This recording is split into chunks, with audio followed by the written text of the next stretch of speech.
In Star Wars Revenge of the Sith, the medical facility on the planet of Coruscant now contained two occupants of the dark side.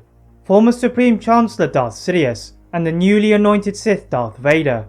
Following burns to his body inflicted on Mustafar after his duel with Obi-Wan Kenobi, Vader is given new cybernetics and a new respirator. Sitting up in his new suit, he becomes aware of his surroundings. Swivelling his head to his left, he asks his master for the location of Padme. Sidious reveals that Vader had killed her in his anger. Letting out his rage, anger and despair, Sidious can only smile. But what if Vader had in fact celebrated the death of Padme? How would Palpatine react? Well, as you're about to see, the whole timeline of Star Wars is about to change. Vader opened his eyes. Now looking through the transparent plating in his mask, he took in his surroundings. Straight ahead and to his right were medical droids and apparatus, and to his left, he could feel his new master. Looking down at his new hands and legs, he recalled why he was in such a state. Padme. Her refusal to accept his new powers had driven him to duel with Obi-Wan. Swivelling his head to face his master, Sidious's lips curled, asking his new apprentice whether he wanted to know the fate of Padme. Vader's new mask covered his evil smirk. He revealed that Vader had killed her in his anger. Vader could not contain his emotions anymore. Moving his legs, which were still stiff, his fists clenched, and he let out the biggest exclamation he possibly could. Sidious was confused. He had expected his apprentice to take this news badly, but here he was celebrating. Letting out some more of his power, Sidious shielded himself as the floor rumbled and collapsed. The medical droids were now spare parts, and the equipment rendered useless. Stepping out of the mess, Vader gets used to his new limbs, while Sidious casually dusted himself off. Summoning a ship, the pair stood in silence. Vader did not hate himself. Quite the contrary, he was enjoying the pain from his unhealed burns coursing through his body. This was something he could get used to, and in time, his new master would fall. After all, that was the way of the Sith. Moving into the Imperial I-class Star Destroyer, Sidious and Vader led to the bridge by Governor Tarkin. Looking at the construction of the Death Star, Vader grimaced. He did not like the way his master was going about the establishment of the Empire. This would only give rise to resentment. Whilst the Jedi disappeared for now, Vader knew they would return. Months would pass, with the Emperor sending Vader out on missions to eliminate any loose ends. Vader would normally finish these quickly, spending any spare time making repairs to his suit. There was no doubt the Emperor had weakened his suit on purpose. Vader was also tasked with training a group of fallen Jedi known as the Inquisitors. This was something that he could use to his advantage, as it was one of the only things the Emperor had let him control. He wouldn't be able to install a control chip like the clones had done, but an unwavering loyalty was most certainly possible. However, over the next several years, the Emperor began to grow suspicious of Vader. He could feel him growing distant, just as he had felt from Plagueis, and knew he needed to be on guard. The Death Star was complete, and he would not let his apprentice remove all of his years of hard work. Suddenly, his thoughts were interrupted by a knock on the door from one of his guards. Turning around, he is met by Vader, who throws another victim of his onto the floor. Sidious rubs his hands with glee.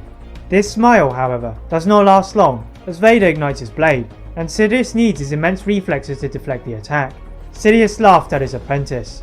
It would require more than that to eliminate him. Vader's new suit allowed him to move with enhanced agility, but his skills still paled in comparison to Sidious. Pushing a button on his wrist, Vader lured Sidious into a narrow alleyway, and saw behind his master's Inquisitors emerge, twirling their double-bladed lightsabers at speed.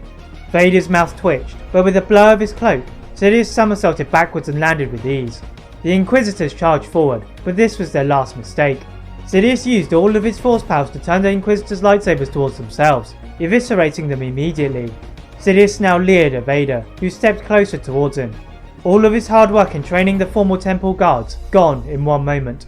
Focusing all of his hate onto the man in front of him, Vader began to parry aggressively, forcing the Sith Lord backwards into a wall. Pushing with all of his might, Vader's blade was now inches from Sidious's face. But the Sith Lord merely smiled, and launched Vader over the top of a 2-story building. Vader staggered to his feet. The power of Sidious had exceeded his expectations. He needed more. Just that extra dose of fury to defeat his now former master. Taking one of his personally modified ships, Vader headed for the planet of Naboo. Although it was the homeland of the Emperor, the security was rather lax, and Vader made his way to the mausoleum of Padme Amidala. Opening the tomb with the Force, the corpse was still well preserved, and Vader's rage could only swell at what Padme had done.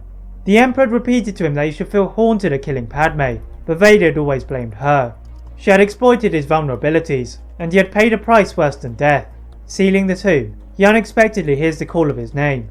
Turning towards the source of the calling, the Sith Lord aggressively slashed his lightsaber into the air, but found nothing. Vader breathed heavily for a few moments before scouting the area. Finding several suits of clone armor scattered across the floor, this gave Vader an idea. Jumping into his ship, he set course for Kamino. With the anticipation of meeting Palpatine's stormtroopers, Vader attempted to contact the leader of the clone anti-troopers, a small group resisting the brutal security enforced by Palpatine. But as somewhat expected, his requests were met by silence. What was not expected, however, was Vader's ship suddenly jolting from side to side. Looking at his solar array wings, the whole right near side element was burning, and Vader tried to use the Force to contain the flames from spreading. But the damage was already done, as one of a group of cluster missiles had found its way to the fighter's ion engine, in spite of his protection. Spiraling downwards, the lack of life support system did not improve Vader's mood, as his survival was now out of his hands. Outside of his ship, Palpatine's pilots quietly reported to their master that the target had been hit, but Palpatine needed a body before he could be sure. The damage caused meant that Vader's tracking device had been destroyed, so the Empire would have to do their search on foot. Back on a windswept planet, a lone figure crept towards a small fireball that landed in the vicinity. Casting a shadow over the wreckage, the figure removed his hood in spite of the sand blowing across him, revealing Jedi Master Obi-Wan Kenobi. Lifting some of the debris with the Force, he seized the battered mask of the demon that had been plaguing his visions. Obi-Wan was strongly resisting the urge to end the life of the feeble creature, and his Jedi teachings encouraged him to lift Vader. Watching as the ship crumbled into the dunes, Vader's heavily damaged suit was quickly filling up with sand, but Obi-Wan made it back to his modest home. Placing the broken Sith onto the cold floor, Obi-Wan stowed the lightsaber away with Anakin's one, alongside the pieces of Vader's suit, and waited. Eventually it was dark, and Obi-Wan was outside, beside the fire and watching over Luke. Hearing groans of pain from inside his hut, Obi-Wan steadied himself to talk to a Sith Lord.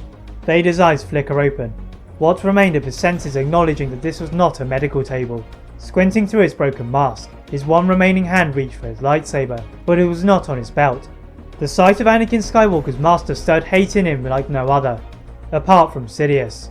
Yet again devoid of functioning legs, Vader used the Force to prop his torso onto the table, his pain fueling his connection to the Force. The master and apprentice glared in an awkward silence, before Obi-Wan remarked about Vader's lack of legs.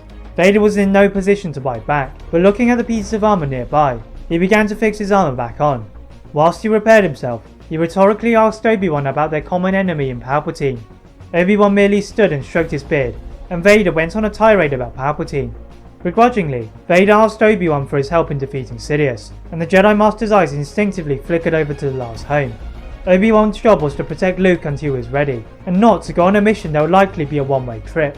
The previously untapped rage that was caged within Vader was unleashed of what was hidden from him, and he lifted every single possession in the hut, including Obi-Wan himself.